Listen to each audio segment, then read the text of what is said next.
So since the premise of the boat strikes that we've seen are about drugs, I want to discuss them, the most recent one of which took place on Monday night. So Mr. Landberg, combating the trafficking of drugs like fentanyl is one of the administration's top priorities in the Western Hemisphere. Is that correct? Yes. And that's the rationale for the strikes on the boats in the Caribbean. So, Mr. Landberg, is fentanyl mainly transported to the United States through maritime sea routes? These organizations that you're talking about, Representative, and thank you for the question, are trafficking all kinds of poisonous drugs that are part of an integrated chain from Mexican cartels down to South America. Yes. Fentanyl primarily comes from Mexico. Yes, yes. So they're not primarily transported through maritime routes. As you said, Call, they go through all kinds of routes. And according to the DEA and what you just shared, the vast majority of fentanyl entering the United States is transported from Mexico, but also over land. So, Mr. Landberg, are fentanyl precursors mainly shipped through the Caribbean Sea? I think fentanyl precursors, first of all, fentanyl is such small quantities that the precursors are not significantly small quantities, so they can be shipped through sea or they can be shipped through air. Yes, exactly. They can come, most from what I've read, once again, according to the DEA, that the precursors generally are shipped via mail. And if they're not, if they do come through sea, they're not on small boats, they're on massive Chinese tankers. So, Mr. Landberg, are the boats in the Caribbean that are transporting drugs, are they typically destined for the United States?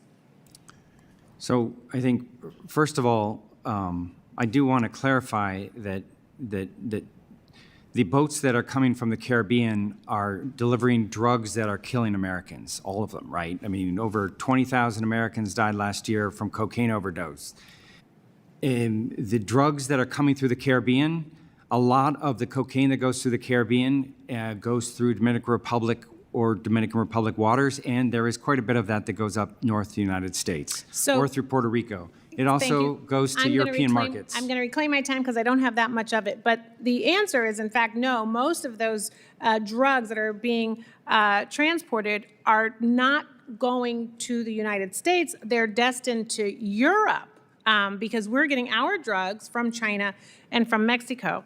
So, Mr. Landberg, if the United States has real-time intelligence about a maritime drug smuggling operation, do we have the ability to share that information with partner countries to interdict the smugglers when they land?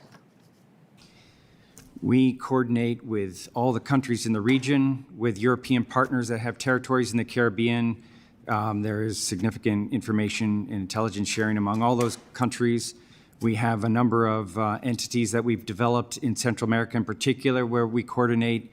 I refer you to the Department of War to talk about the coordination, the multinational coordination that they conduct through Southcom and JIAD of South.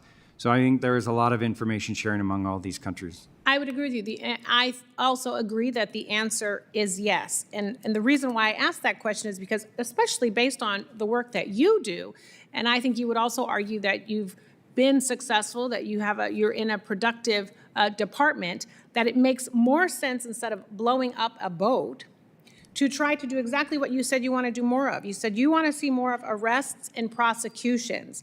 And so our counter-narcotic capabilities are stronger, in fact, when we are waiting to bust folks. That way you can have these big, press conferences with all the drugs and all the, bandaged up drugs on display, and you can say that the counter-narcotics program that you're running in partnership with these other countries netted all of these gains. We have busted up cartels.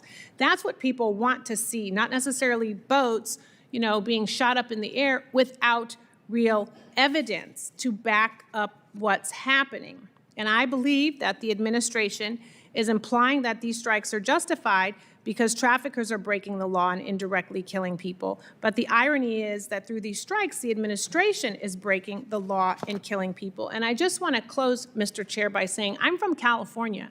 So for me, this is a very real issue. And I've talked to DAs. I've talked to DAs and AUSAs who are saying that they're seeing resources redirected from their departments to ICE. And these are AUSAs and DAs who are monitoring and getting ready to arrest and prosecute MS-13 cartel bosses and leaders, and they are seeing their resources moving away from them, moving away from your work to ICE and ICE raids. So I want to share that, and also for the record, Mr. Chair, I'd like to enter into the record the DEA 2020 report. It's unclassified.